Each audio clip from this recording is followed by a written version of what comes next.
आपण जेव्हा अभ्यास करतो, तेव्हा आपल्याला माहीत नसतं ॲक्चुअली, की आपल्यासाठी किती लोकं झटतायत आणि बरोबर. किती लोकं आपल्यासाठी काम करतायत. 10वी ला मी म्हणजे दुसरी आलेले 95% होते. पुढे मी क्रिकेट पण खेळायचे, कराटे खेळले मी. असं होतं मनामध्ये, की व्हायचंय तर अधिकारीच. माहिती होतं का अधिकारी कसं बनायचं? आपल्याला ह्या क्षेत्रात जायचंय, तर असंच जायचंय म्हणून जायचं नाही. त्याची पूर्ण सखोल माहिती आपल्याकडे हवी. पुण्यामध्ये खूप लोकं अभ्यास करतात, खूप वर्ष अभ्यास करतात, तरी त्यांना यश मिळत नाहीये.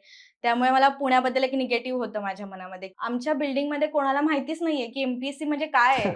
म्हणजे तिकडे की सी-ए सगळ्यांना माहिती आहे. सी तर खूप आहेत आमच्या इकडे. "सायली किती एक्झाम देतेस तू? अजून किती वर्ष? अजून किती वर्ष?" एक आठवडा मी रडतच होते. पप्पा मला समजवायचे, "अरे सायली इट्स ओके. होतं. काही-काही 4-4, 5-5 वर्ष देतात तरी त्यांची प्रिलिम निघत नाही. तुझी पहिल्या ह्याच्यामध्ये निघाली आहे." एम-पी-एस-सीने शिकवलं, की अपयशाला कसं सामोरं जायचं. प्रत्येक वेळेस गोष्टी तुमच्या म्हणण्याप्रमाणे तुमच्या प्लॅनिंगनुसार नाही होत. मी सांगते, की कुठल्याही परीक्षेला घाबरू नका. मी 22ला घाबरलेली. त्यामुळे माझी प्रिलिम निघाली नव्हती. पी-वाय-क्यू कराच.